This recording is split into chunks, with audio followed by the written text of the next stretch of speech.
Today I'm going to be playing a grand campaign as Japan in EU4. Our goals for this grand campaign are to become the greatest Pacific empire the world has ever seen. How are we going to do that? Well, by conquering the entire subcontinents of the Far East, China, the East Indies, and Oceania. Along the way, of course, we're going to have to form Japan, but first, we're going to be starting as Oda. This is going to be a non-tolerant, conquest-focused playthrough where we stay isolationist to the max and convert everything to Shinto. So, without further ado, let's jump into this grand campaign as Japan and become the greatest Pacific empire the world has ever seen. Alright, here we are in episode 1 of this grand campaign as Japan, ladies and gentlemen. Obviously, we're starting as Oda right here, one of the best starting nations when you want to form Japan. Oda has some absolutely insane military-focused national ideas right here. Morale of armies, infantry, combat, land leader, fire, goods produced, CCR and province war score cost, land leader, shock, leader, siege, land fire damage, tech discount, and plus 20% national manpower. Absolutely insane national ideas right here, but I'm still on the fence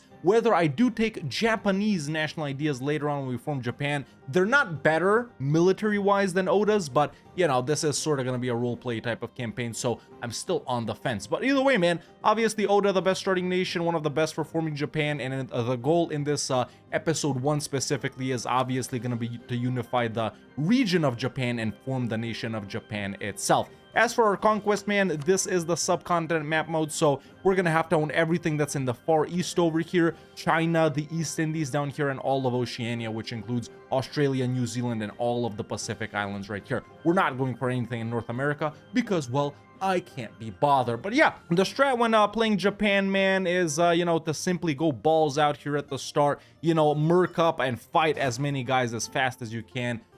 You know, until you beat everyone up and just Ashikaga, the shogun, is left. Then you fight Ashikaga, destroy them if you can. If not, you know, you're gonna have to do 2 wars versus them. But I'm sure lots of you are familiar with Japanese games. I have done a couple of these daimyos right here, but this is gonna be my first real Japan game in all of my years of playing EU4. So without further ado, man, it's pretty simple. Let's go ahead and get the estate stuff started. We, of course, do have the unique Sengoku CB versus all of these guys around us, so no need to spy or anything like that. All right, there we go. Estate stuff done. Some other things that make us OP at the start, along with our morale of armies and infantry combat ability, we also gain more morale of armies from being Shinto, and we gain even more morale of armies and infantry combat because we're a daimyo right here. So some super OP, you know, mill-related stuff right at the start. But that's the estate stuff done, man. I'm just gonna rival everyone that's rivaled me right here at the start. It doesn't matter too much. Oda starts off allied with Shiba right here, which isn't that bad. You know, I may get an ally down here in the south, you know, for the start of the game, like Ouchi, for example, and get rid of Shiba or something like that. There we go. We got a merchant right here in Nippon collecting. I'm actually going to tell this guy to establish communities. The other guy can collect in Beijing. We want to get royal married with Ashikaga and improve relations with them the entire game so they don't make us commit seppuku, you know, kill ourselves. And yeah, that's pretty much it. So we're gonna build up the navy later on. Let's build up another infantry regiment right here. We don't need samurai just yet, and we're gonna put up the free company as well. There we go, just like that. And yeah, let's wait for a month or until December 12th and see which one of these 3 guys will be the easiest to fight. Of course, as Oda, we have another advantage too, the awesome Lord Hisanaga Oda right here, who's oh wait, no, that's later. Sorry, I was gonna say he's a really good general, but well, this is a pretty good start. So Kitabatake right here has allied Shiba. Shiba will help them. You don't really want to fight Toki first because they got a level 3 fort and they're allied to Yamana, which is pretty strong. However, Tokugawa right here, who's allied Hosokawa, they're not willing to help. There's our first war. Very simple.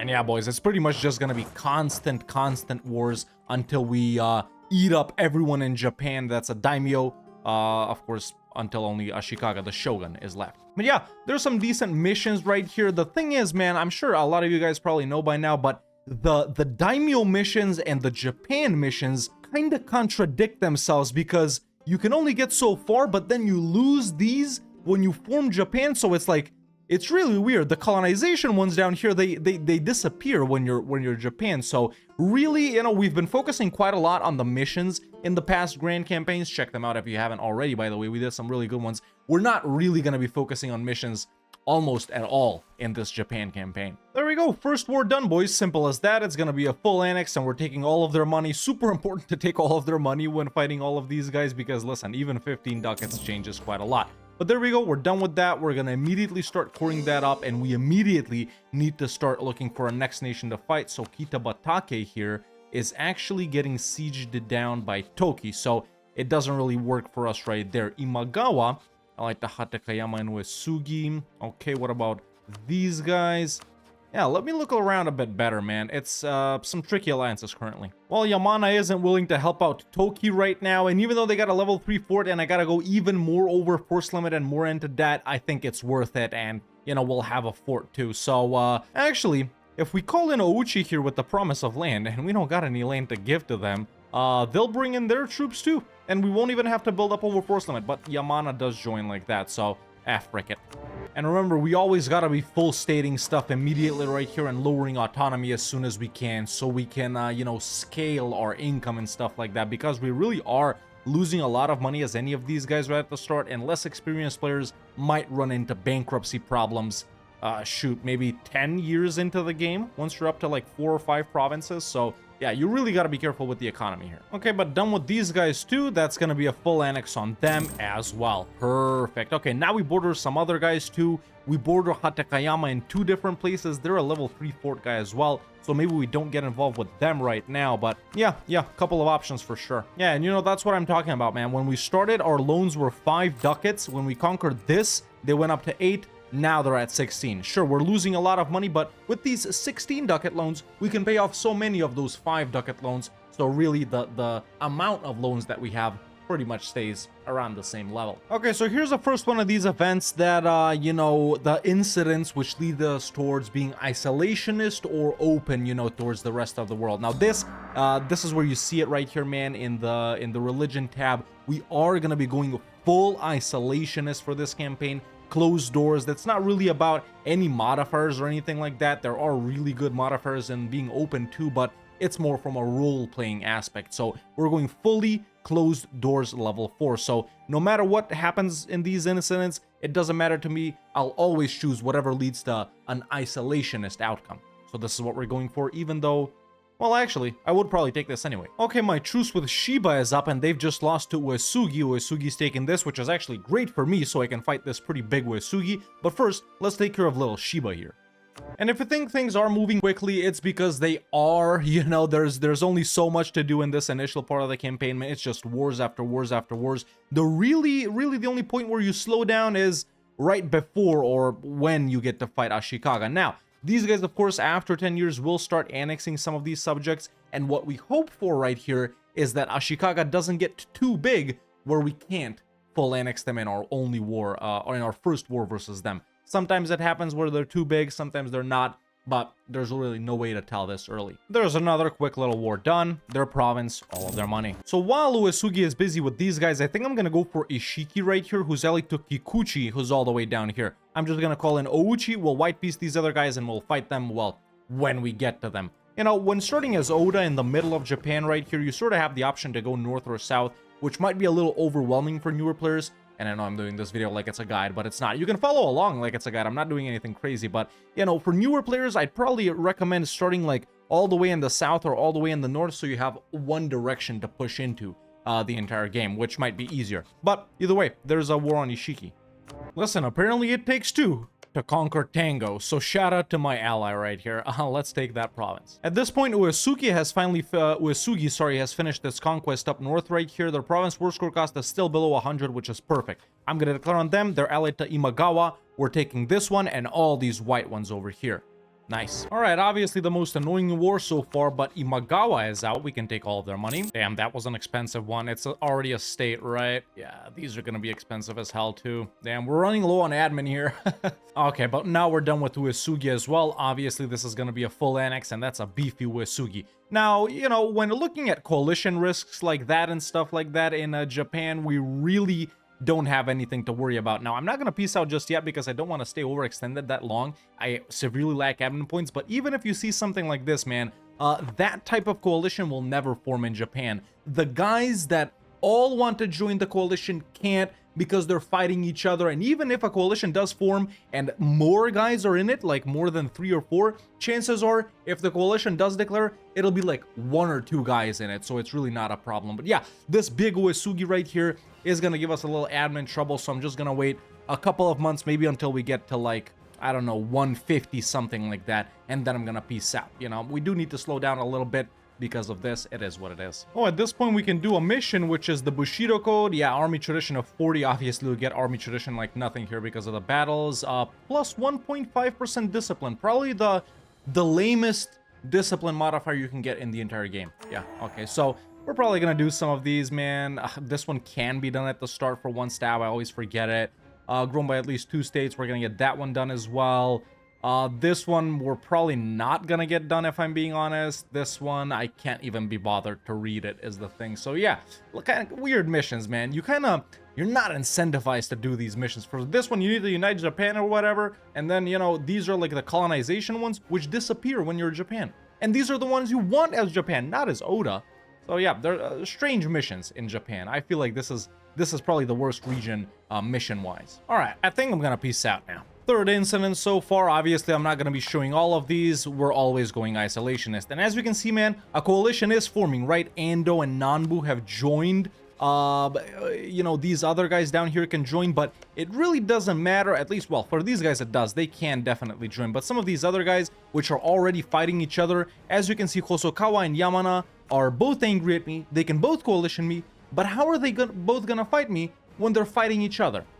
You see what I'm saying? Just got new burger loans. They're actually 60 ducat loans right now, so we can even start building up the navy a little bit, which we will need for later on, and especially to invade So once we get down to them. So there we go, nothing too much. We'll use the rest to pay off loans. Might even put down a building. And there we go, just got 1 stab from an event, which is dope. And this is the end of this incident right here, New Confucianism, the first one. And just like that, we are currently on level 3 of isolation, which gives us +1 missionary and minus 15% culture conversion cost. Realistically, the best modifiers are probably like level 1 and level 2. That's the modifiers I like the most. But level 4, you know, tolerance of the true faith and dev discount won't be bad at all, which is what we're going for. State it up a little bit more. We kind of got to balance coring and full stating now, but I think that should be expand the coca right there for prestige and legitimacy. Tier 2 gov reform time. We're going to declare another war pretty soon. We're going strengthen noble privileges. All right, I'm going to go in versus Ando now, who have left the coalition.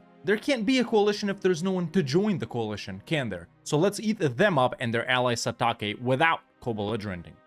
Now, something that a lot of players don't do when playing in Japan, but I do like to do, is dev the Renaissance right away when you can. You know, a lot of people just conquer Japan and then focus on that later, but I like to sort of get it out of the way, and I feel like I'm skilled enough to where I don't fall behind on anything. So we're going to activate Encourage Dev right here in our capital state of Western Shibu. Our capital is pretty cheap to develop already. We're going to bump it up to 15, just like that. Then we're going to expand infrastructure, and we're going to keep pushing. I'm going to try and use mostly Diplo points here because we need mill for teching up and admin for coring, but, you know.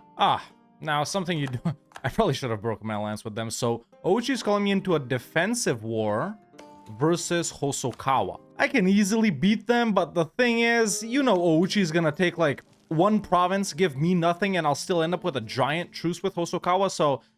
You know, sucks, but I'm gonna lose prestige and Diplo rep here. It is what it is. It's interesting how, you know, we have such a grand goal for this grand campaign to conquer all of these super regions or subcontinents or whatever, but it feels so tiny and concentrated here at the start of the game. We are just focusing on Japan, man. It's gonna be fun as hell fighting Ming later on. Korea's gonna be a pain in the ass. You know, these 4s are gonna be fun as well. And what I'm least looking forward to is this down here. So, you know, I might just leave a little bit of Ming to chop them down every now and again to have a normal war, because we're going to be utilizing navies very heavily this campaign, and obviously we're going to be fighting a lot of Europeans because we definitely aren't going to have everything down here before they arrive, and we'll need provinces from them. And by the way, I know some of you are thinking we go Christian for Kirishitan Japan or whatever. No, like I said, this is a traditionalist, isolationist type of campaign. We even need to convert it all to Shinto. Everything we conquer is gotta be Shinto, so we are gonna be picking up religious this campaign as well.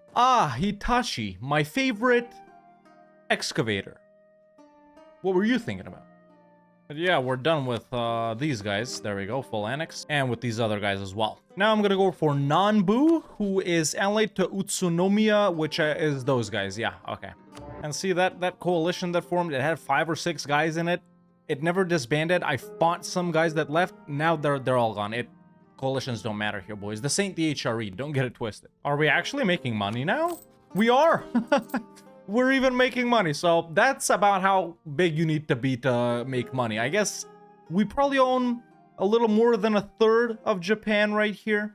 Yeah, maybe almost half. Yeah. Now, a problem that I know is going to happen right here, and it may have already happened. Hosokawa's probably too big. Yeah.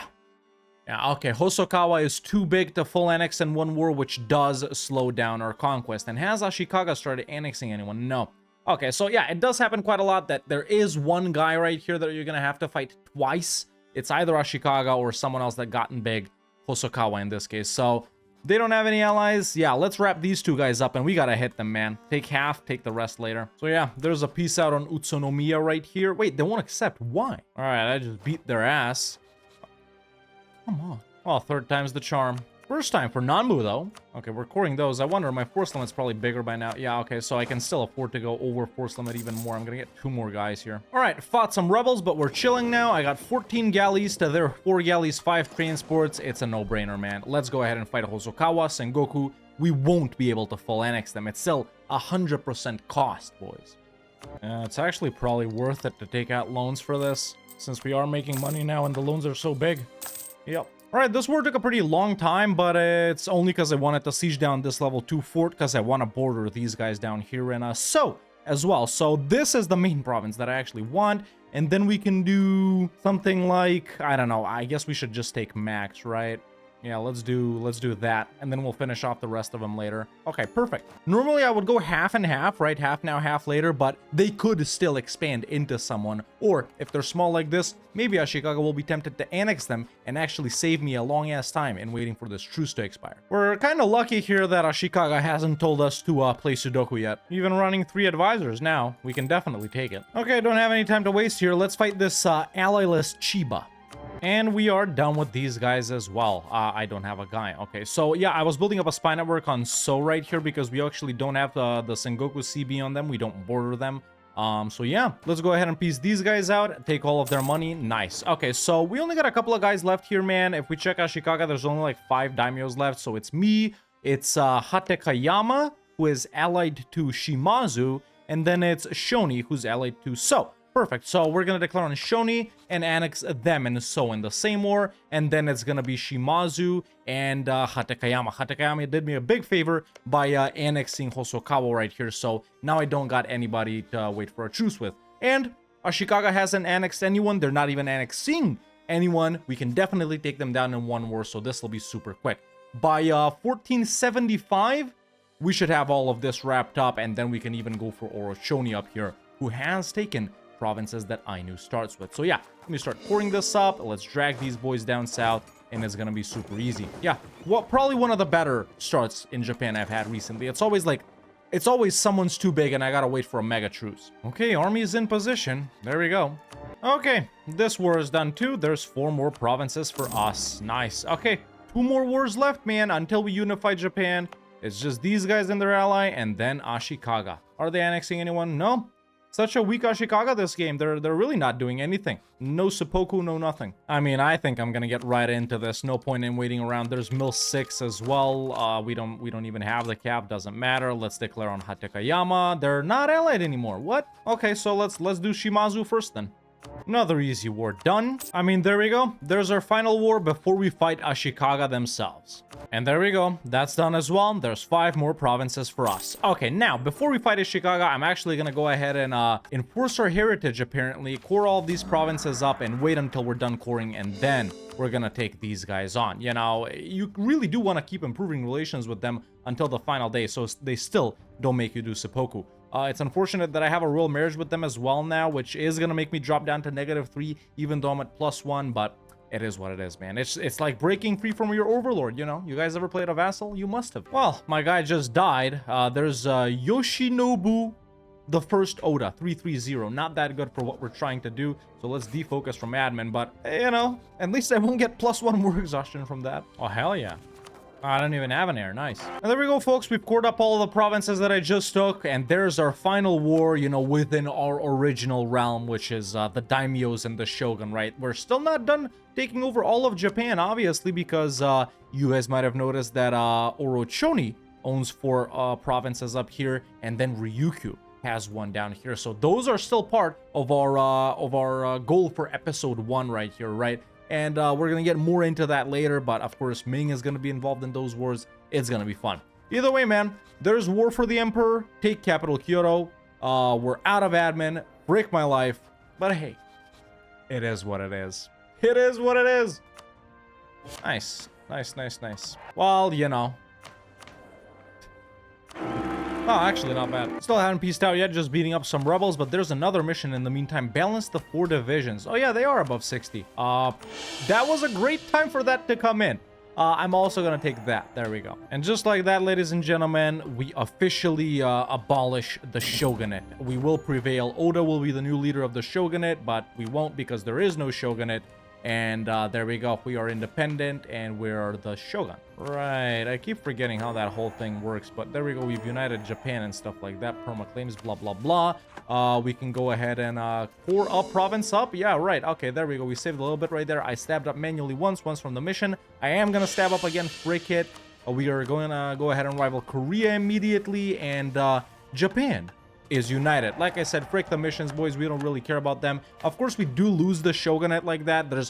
It's so weird that a unified Japan doesn't have a good tier 1 government reform, man. But I'm gonna go, let's see, strong duchies, income from vassals. I don't know. I feel like an autocracy is what we need right here. Eastern plutocracy would be cool for a straight playthrough, but no, we're going autocracy right here. And you know what?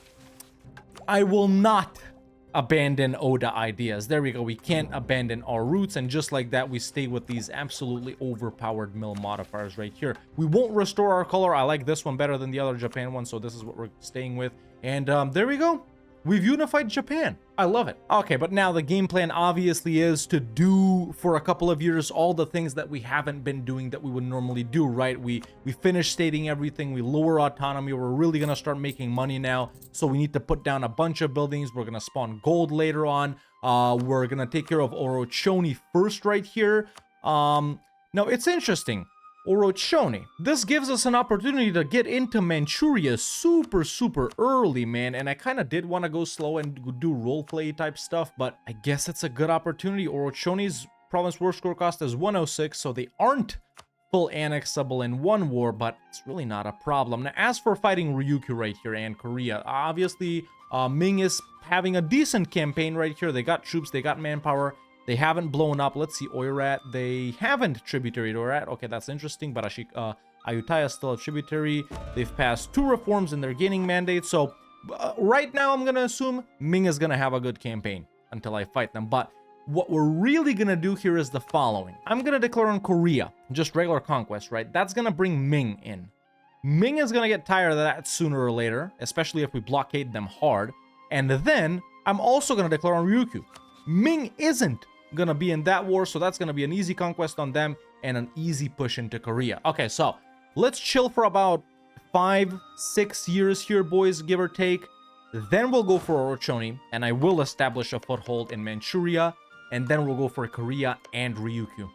Yeah, this was pretty quick, man. This was pretty quick. If we stop right here, this video is going to be like 15 minutes. I maxed out our mill here, and it's finally time for our first idea group. Now, I know we need to do colonization and stuff like that, but I'm not even thinking about that right now, boys. We're definitely going to be opening up with quality ideas right here, right? We do want to be army maxing, which is in relation to our national ideas right here. So I'm going to be opening up with quality. That's going to get us even more combat abilities and obviously Navy stuff as well, which we do need. I'm probably going to pick up religious for my second one since it is a goal to convert everything that we conquer as well. That's as far as I'm planning right now. So yeah, quality for our first idea group. Ming is fighting Oirat now. What is it? Ming conquest of something. So they're not even going to make them a tributary maybe. Let's see. By the way, these are the Japanese missions which replace the daimyo ones. So for this one, stab 2, and we need everyone to like us. Oh, that's a really good one, actually. No stab loss on monarch death. Nice. Until the end of the current age, though. It might make more sense to take this in the age of Reformation. This one, we need pretty much the Ainu stuff right there into lower autonomy. For this one right here, we need to make admin points and no loans. Army professionalism, big army. This one right here, yeah, Korea and stuff like that. Conquer China CB, that's what it gives us. Yeah, nothing too grand, man. Here, 3 gov reform time. We're gonna go centralized monarchical bureaucracy. I'm just waiting on some more ships to finish, and I think we're gonna go in on Orochoni. I'm also gonna select I just could. Oh my god, a boat finished and I couldn't take it. It changed. Okay, so we do have a unique one right here, the Atakebune, which gives us plus 5% morale of navies and heavy ship combat ability plus 5%. But right now, we need this more, and probably for the rest of the game, to be honest. So yeah, nothing beats free horsemen, bro. Except the Biz one that also gives you other things and more galley combat. Yeah, there it is. Okay, well, everything's in position.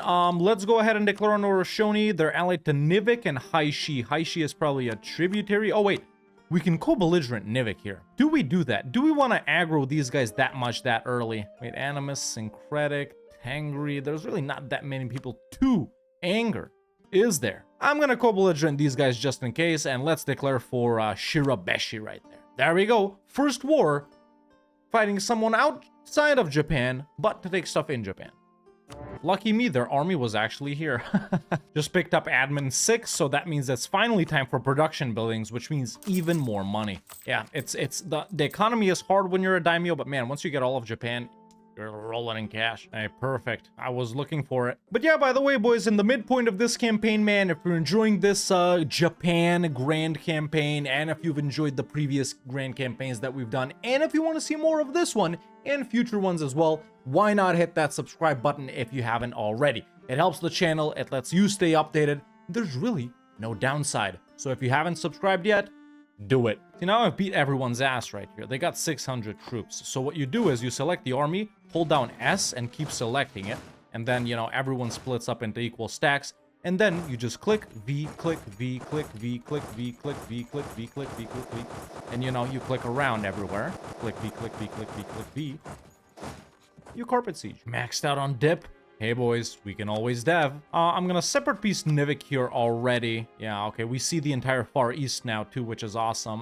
We're not actually going for like Siberia or East Siberia or whatever, or Mongolia or nothing like that. I feel like that's a bit too grand. I'll consider Mongolia, but I don't know. I don't know about that. So yeah, definitely nothing in North America though. Either way, there's a piece out on Nivik.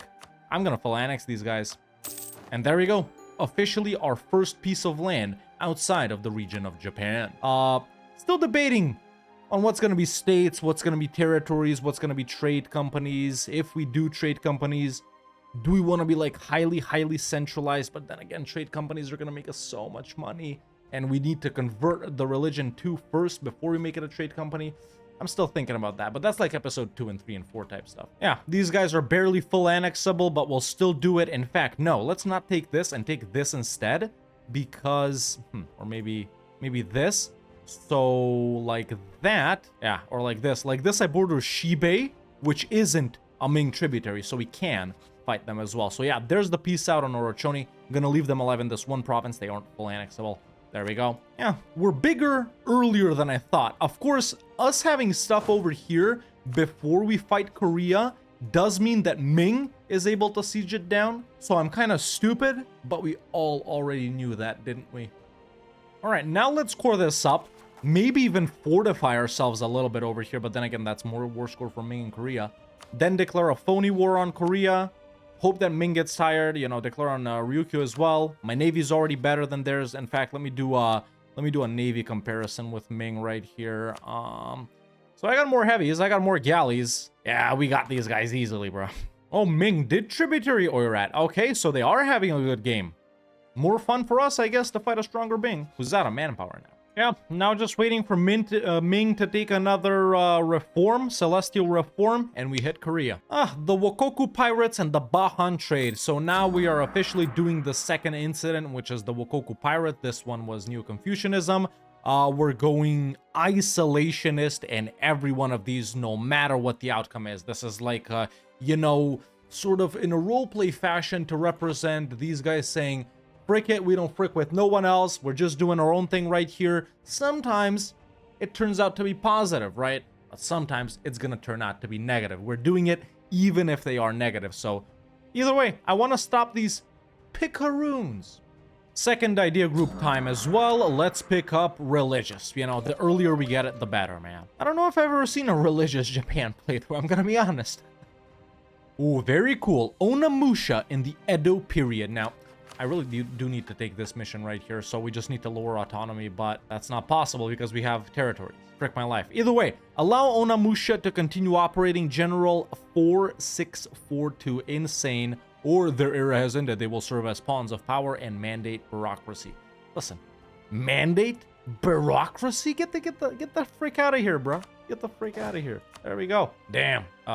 Wait, this is, yeah, she's cruel too, bro. This is insane. Okay, lowered autonomy, and there's Edo Jidai. So the Edo period, the struggles of the past are behind us. Dev discount and global prosperity growth for 25 years. I like it. Oh, Ming has passed a reform. That means it's time to fight them, or well, Korea. Nice. Okay, let me beat these guys up, or well, unsiege this and we'll get ready. All right, folks, this is a different tactic I'm gonna use right here. One that I haven't tried out in these types of wars before, because I usually go for Korea before I go for these guys, but we just had an opportunity, so why not? So I've got these troops right here, right? This is one army, by the way, just so it doesn't attrition.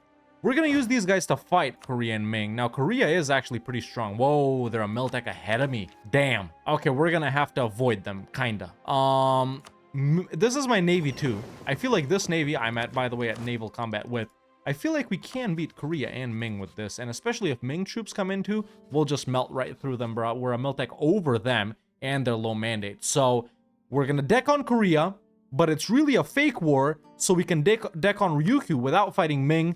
But then, once Ming drops out of the Korea War, maybe we white piece them, maybe we actually take money or something, then we do actually take land from Korea. So, it's kind of a phony but not phony war at the same time. So, I'm just gonna declare for, I guess I'm gonna be walking in from the north. I'm gonna declare for Gangnung. There we go. Might as well co-belligerent Ming, right? So, I was scared of this Korea, right? I just wiped them. They're a Miltech over me, and I caught them in mountains. That's the general, and that's the morale, man. That's the morale for you. So, if we go army quality comparison with war enemies, which is this right here, yeah, my morale is like insane compared to these guys. But second, Wokogu Pirates incident, so this is isolationist, this is open, and this is sharply towards isolationist. Okay, so this one just gives me money and people hate me. This one doesn't give me money, but everyone likes me. Hell yeah. Okay, Navy strat didn't work out. Of course, the combined Korea-Ming fleets. Oh, also, before I forget, let's declare on Ryukyu. There's also a completely different strat of actually not using your navy at all, declaring on Ming directly and letting them land. Sometimes they do. And then once they land, it's a slaughter. Oh, Jeonju has declared on Korea as well. I feel like I should probably show a battle with Ming. It's like it's a shame if I don't, right? So yeah, there we go. I'm speed 4ing it for you guys. Yeah, that's the second one. We wiped them once already. And back to speed 5. Let's carpet siege a little bit. There we go. There we go. We're pretty close to piecing out Ming, and that's another incident done. We gain provincial trade power for 10 years and one more isolationism level. So now we're at closed doors, which is level 4. And this is what we're gonna stay on, I guess, the entire campaign. You know, there's so many incidents to where you can really flip between levels and stuff like that. But yeah, this is part of our role play, right? And we also got a really good general here in the final event. I got this guy. He's like a pirate turned, you know, our guy. But Jeonju took quite a lot from Korea, actually. These top 2 states, which is quite a lot. Korea, of course, isn't like full annexable or anything like that in one war. They're way too powerful for that, or too dev'd, I guess.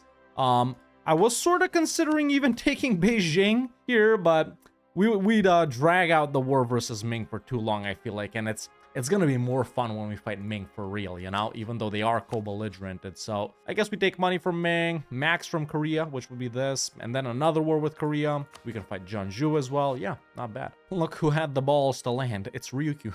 Oh my god, I love Ryukyu, dude. I love him. There we go. All right.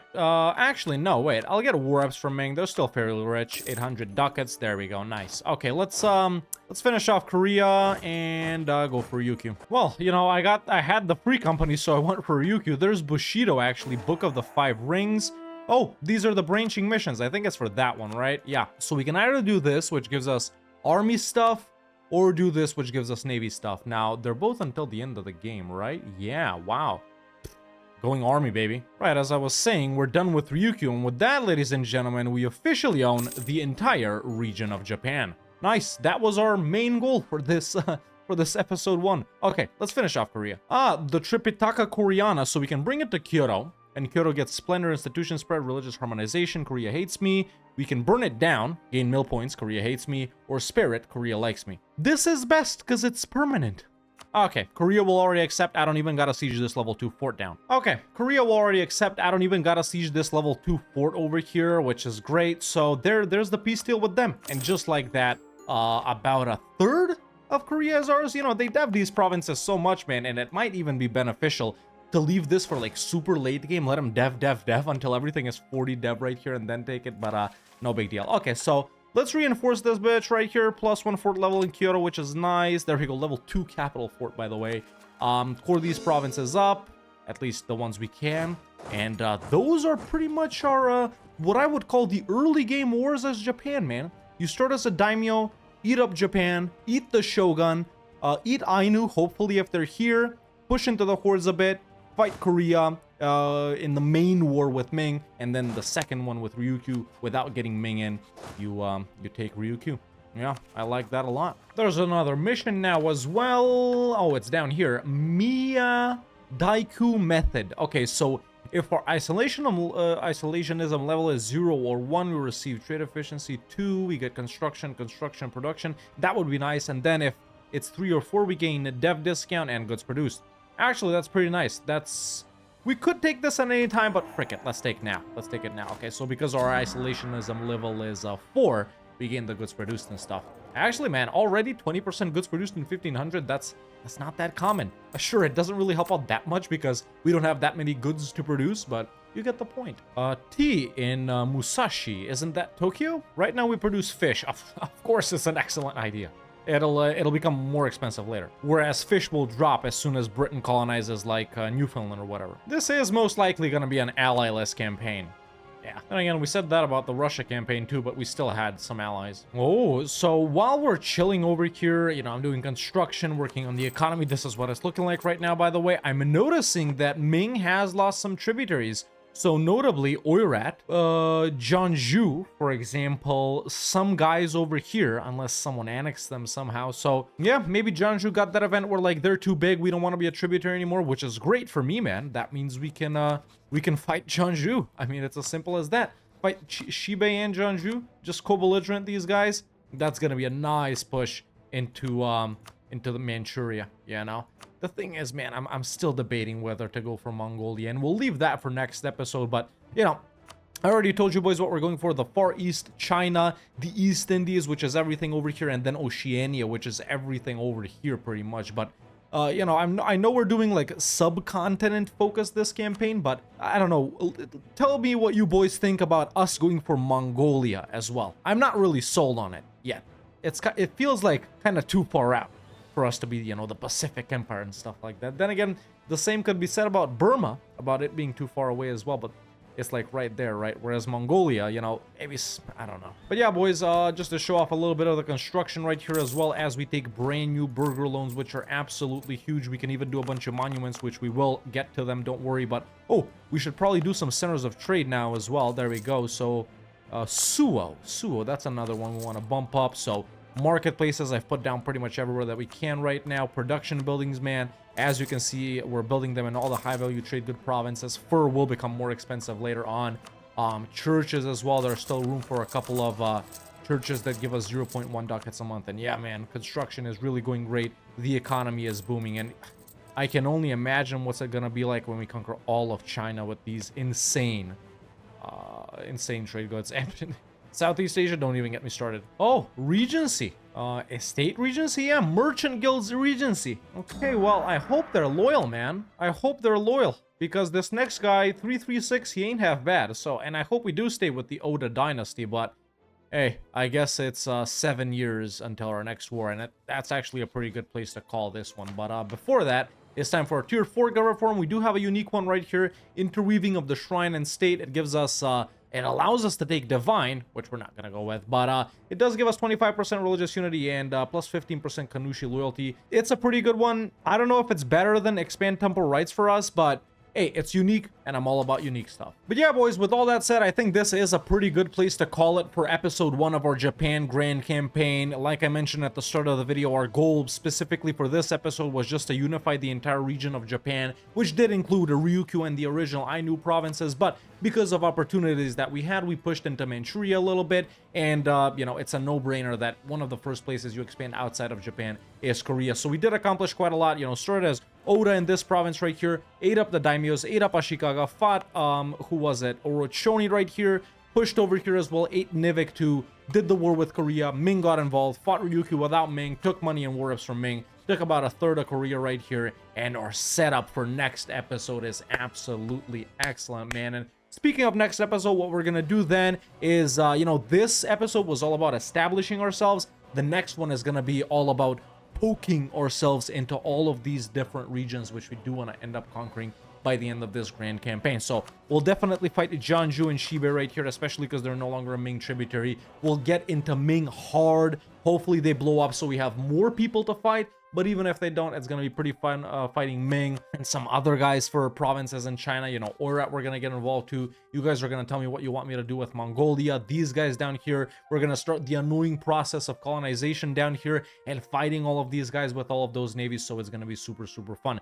If this one was all about unifying, next one is going to be all about expanding or starting expansion. But yeah, we ended up this episode 1 on number 6 on the Great Powers list. 604 dev. A lot of these other guys are also really powerful. Colonialism spun, so we got a dev at next campaign too, but making a lot of money, working on quality and religious. We don't really care about missions. Army's looking good, Navy's looking good, and we're all primed to become the dominant nation in the world and the East Pacific Empire. But yeah, I think that's all I have to say about that. So yeah, if you enjoyed episode 1 of this grand campaign as Japan, make sure to hit that subscribe button if you haven't already, boys, so you stay up to date with when new episodes drop. And if you like the video, why not leave a like? It does let me know that you liked it and that you want to see more. But that's it for me for now. See you next time.